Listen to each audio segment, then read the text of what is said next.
Assalamualaikum guys, welcome back di podcast berilmu. Seperti biasa, kita lagi nongkrong malam-malam di kamar kos yang sempit tapi penuh keresahan tugas kuliah. Dan penuh camilan dan minuman. Jangan lupa mie instan di pojokan. Kenalin, aku Ratna Ayu Wirasti. Di sebelah kananku ada Aisela Ika Nurjayanti. Halo semuanya. Dan di sebelah kiri ada Ais Fauzia Yusana. Nah, malam ini kita bakal ngobrol santai tapi penting banget, yaitu tentang urgensi hukum dalam ekonomi bisnis. Kedengarannya berat, tapi sebenarnya dekat banget sama kehidupan sehari-hari dan dunia usaha. Betul. Bahkan bisnis kecil sekalipun tetap butuh hukum. Kasus yang bikin banyak orang sadar kalau hukum bisnis itu bukan cuma teori. Oke, langsung aja. Sela, menurut kamu, kenapa sih hukum itu penting banget dalam bisnis? Kalau menurut aku, hukum itu fondasi bisnis. Bayangin kalau nggak ada hukum, orang bisa seenaknya melanggar kontrak, nipu konsumen. Jadi bisnis bakal chaos ya? Banget. Makanya hukum itu memberi kepastian hukum. Misalnya dua perusahaan bikin kontrak kerja sama, nah hukum memastikan kontrak itu sah dan mengikat. Kalau salah satu kabur, bisa dituntut. Nah itu dia, selain itu hukum juga melindungi hak pelaku bisnis dan konsumen. Contohnya, misalnya konsumen punya hak mendapatkan barang atau jasa yang aman dan sesuai standar. Sedangkan pelaku bisnis juga dilindungi dari persaingan usaha yang nggak sehat. Kayak monopoli atau penipuan gitu ya? Iya. Terus hukum juga diperlukan etika bisnis, jadi perlu mikirin untung tapi juga tanggung jawab. Nah, besok bagaimana kalau kita ke daycare Little Aresha sebagai contoh nyata, Ais? Nanti coba ceritain kasusnya Little Aresha.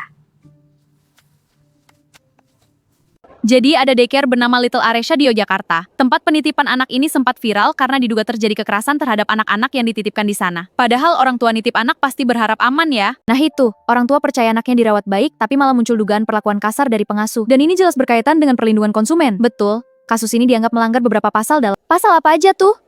Yang pertama pasal 4, yaitu hak konsumen untuk mendapatkan amanan dan keselamatan. Karena anak-anak sebagai pengguna jasa daycare juga termasuk konsumen. Nah sekarang kita masuk ke contoh nyata yang sempat ramai banget diberitakan. Kasus ini tentang daycare Little Aresha di Yogyakarta yang juga melakukan kekerasan terhadap anak-anak. Padahal orang tua nitip anak pasti berharap aman. Dan ini jadi bukti kalau bisnis jasa juga harus bertanggung jawab. Biar lebih kebayang situasinya, kita lihat dulu cuplikan berita berikut. Daycare mana lagi yang harus dipercaya? Tragedi memilukan di daycare Little Aresha Yogyakarta mengejutkan publik. Bukannya diasuh dengan kasih sayang, puluhan balita justru diikat kaki dan tangannya sejak pagi layaknya tawanan. Mereka sengaja ditelanjangi, hanya dipakaikan popok dan dibiarkan di ruangan minim udara. Alasannya sangat tak masuk akal. Para pelaku enggan repot mengurus anak yang rewel dan tidak ingin pakaian anak-anak tersebut kotor. Kekejaman ini murni didorong oleh keserakahan finansial. Daycare tersebut sengaja beroperasi dengan status overkapasitas demi meraup keuntungan maksimal. Akibatnya, satu orang pengasuh dipaksa mengurus hingga 10 bayi sekaligus. Sebuah praktik tidak manusiawi yang diperintahkan langsung oleh pimpinan yayasan dan kepala sekolah.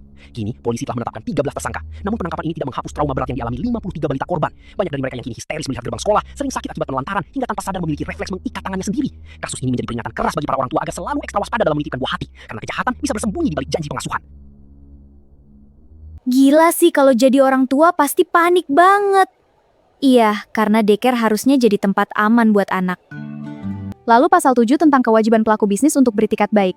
Dan pelayanan harus sesuai standar ya. Nah itu berkaitan sama pasal 8, yaitu larangan memberikan jasa yang tidak sesuai standar. Kalau dilihat dari sisi bisnis, dampaknya juga besar banget. Reputasi langsung turun, banget orang jadi kehilangan kepercayaan. Belum lagi dampak psikologis pada anak-anak dan keluarga. Serem banget kalau dipikir-pikir. Kalau dilihat dari sisi bisnis, dampaknya juga besar banget. Reputasi langsung turun, banget orang jadi kehilangan kepercayaan. Belum lagi dampak psikologis pada anak-anak dan keluarga. Serem banget kalau dipikir-pikir. Menurut kalian, pelajaran paling penting dari kasus ini apa? Keselamatan konsumen harus jadi prioritas utama. Jangan cuma fokus cari keuntungan. Pelaku bisnis juga harus punya SOP yang jelas dan pengawasan terhadap pegawai. Training karyawan penting juga ya. Penting banget, karena pelayanan itu menentukan kepercayaan konsumen. Dan yang paling penting, pahami hukum sejak awal menjalankan bisnis. Wah, nggak kerasa obrolan malam ini panjang juga ya. Tapi seru sih. Dan bikin sadar kalau hukum bisnis itu penting banget. Karena kalau sudah kena kasus, dampaknya bisa panjang. Sekali reputasi rusak, susah balik. Jadi kesimpulannya, hukum bukan musuh bisnis, tapi fondasi supaya bisnis bisa berjalan aman, adil, dan dipercaya masyarakat. Dan kasus Little Aresha jadi contoh nyata pentingnya tanggung jawab pelaku bisnis, kisah kedapatan bisa lebih baik. Oke, makasih buat Sela dan Ais yang udah ngobrol malam ini. Sama-sama! Dan buat kalian yang lagi dengerin podcast ini, semoga obrolan tadi bermanfaat. Sampai ketemu di episode berikutnya dari kita bertiga. Dadah!